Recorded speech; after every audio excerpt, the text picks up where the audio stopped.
Bismillahirrahmanirrahim. Assalamualaikum warahmatullahi wabarakatuh. Apa kabarnya anak-anak Ibu Guru? Semoga kalian dalam keadaan sehat walafiat serta selalu dalam lindungan Allah Subhanahu wa taala.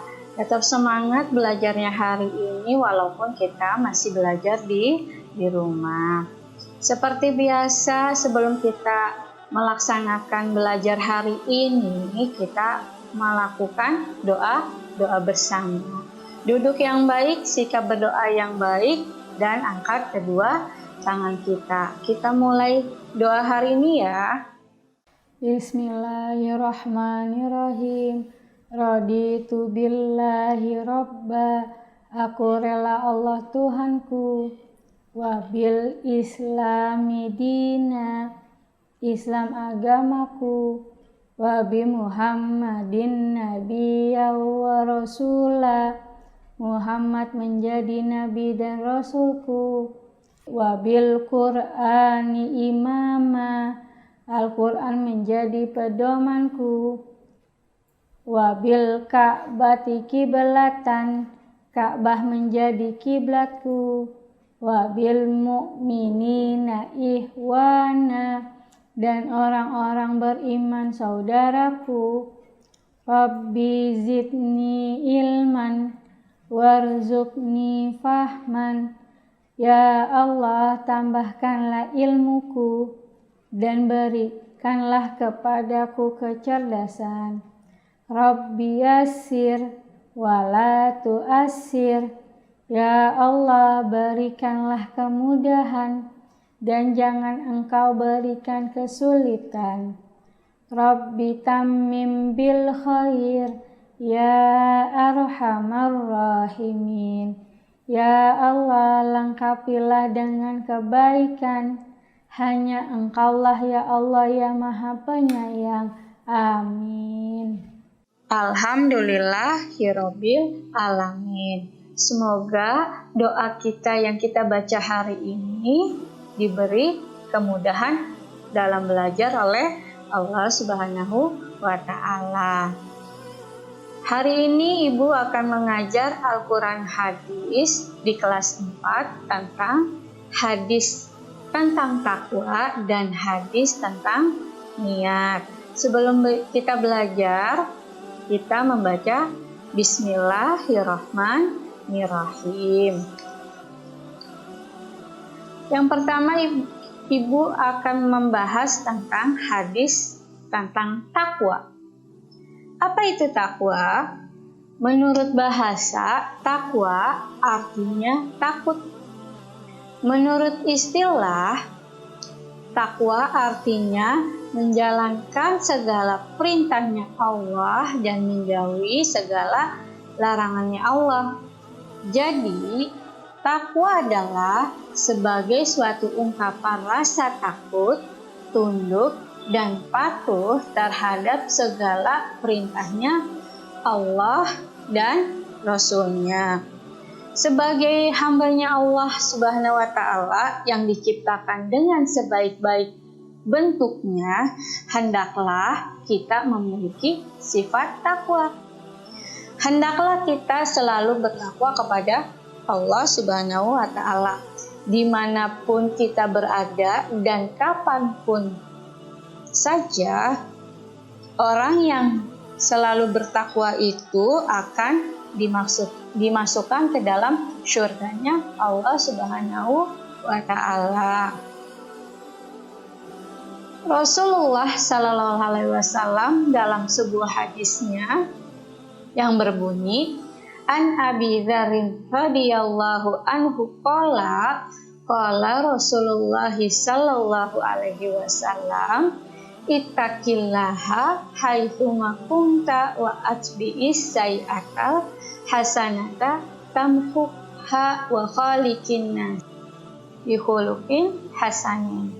Muttafaqun alaih. Yang artinya, Abu Dzar radhiyallahu anhu berkata, Telah bersabda Rasulullah Shallallahu Alaihi Wasallam, bertakwalah kepada Allah di mana saja kamu berada dan iringilah keburukan dengan kebaikan, karena kebaikan itu akan menghapus keburukan, dan bergaullah dengan manusia yang akhlak dengan yang baik. Hadis riwayat Tirmizi. Ciri-ciri orang bertakwa kepada Allah adalah memiliki sifat tawadu, qanaah, dan wara. Apa itu tawadu? Tawadu artinya selalu tunduk dan patuh terhadap segala perintahnya Allah Subhanahu wa Ta'ala di mana saja dan kapan saja, serta bersifat selalu merendah hati dan tidak sombong di hadapan orang lain. Orang yang memiliki sifat tawadu ini setiap melakukan kesalahan atau keburukan selalu diiringi dengan kebaikan, karena kebaikan akan menghapus segala kejahatan. Firman-Nya Allah Shallallahu Alaihi Wasallam dalam surah Al-Furqan ayat 63 yang berbunyi, wa ibaдар rahmanil ladzi yamshuna 'alal ardi hauna wa idza khattabahumul jahiluna qalu salama. Yang artinya, adapun hamba-hamba Allah yang Maha Pengasih itu adalah orang-orang di jalan di atas bumi dengan rendah hati, dan apabila orang-orang bodoh menyapa mereka dengan kata-kata menghina, mereka mengucapkan salam. Surah Al-Furqan, surah ke-25 ayat 63. Kemudian orang yang bertakwa memiliki sifat qanaah. Apa itu qanaah? Qanaah artinya menerima apa adanya dan tidak suka mengeluh. Selalu hatinya tenang dalam hidup karena Allah, selalu memberikan jalan keluar atau solusi jika ada masalah atau kesulitan. Dalam firman-Nya Allah dalam surat At-Talaq ayat 2-3 yang berbunyi, wa may yattaqillaha yaj'al lahu makhraja wa yarzuqhu min haitsu la yahtasib. Artinya, barang siapa yang bertakwa kepada Allah, niscaya dia akan membukakan jalan keluar baginya, dan dia memberikan rezeki dari arah yang tidak disangka-sangka. Allah akan memberikan rezekinya kepada hambanya yang bertakwa dari arah yang tidak diduga-duga. Kemudian orang yang bertakwa itu memiliki sifat wara juga. Apa itu wara? Wara artinya meninggalkan hal-hal yang diharamkan oleh Allah Subhanahu wa Ta'ala. Dia selalu tekun dan patuh menjalankan segala perintahnya Allah Subhanahu wa Ta'ala, serta bertakwalah atau berserah dirilah atas segala keputusan yang Allah berikan. Orang yang bertakwa selalu bersih dan lurus dalam perilakunya, serta beribadah hanya semata-mata karena Allah Subhanahu wa Ta'ala dan bukan ingin dipuji oleh disanjung orang lain. Dalam firman-Nya Allah Shallallahu Alaihi Wasallam dalam surat At-Talaq ayat 3, wa may yatawakkal 'alallah fahuwa hasbuh, yang artinya, dan barang siapa bertakwalah kepada Allah, niscaya Allah akan mencukupkan atau keperluannya yang dibutuhkan oleh hambanya. Sekarang kita akan memahami isi kandungan hadis tentang takwa. Segala ucapan, perbuatan, dan ketetapan Nabi Muhammad disebut dengan hadis. Segala bentuk ucapan Nabi Muhammad adalah kebenaran, karena setiap yang diucapkan berdasarkan wahyu dari Allah Subhanahu wa Ta'ala. Dalam firman-Nya Allah dalam surat An-Najm ayat 3-4 yang berbunyi, wa ma yantiqu anil hawa in huwa illa wahyu yuha, yang artinya, dan tidaklah yang diucapkan Al-Quran menurut keinginannya. Tidak lain, Al-Quran adalah wahyu yang diwahyukan kepadanya. Surat An-Najm surah ke-53 ayat 3-4. Semua ucapan dan perbuatan Rasulullah kita jadikan suri tauladan atau sebagai panutan yang baik, karena merupakan sumber hukum yang kedua setelah Al-Quran.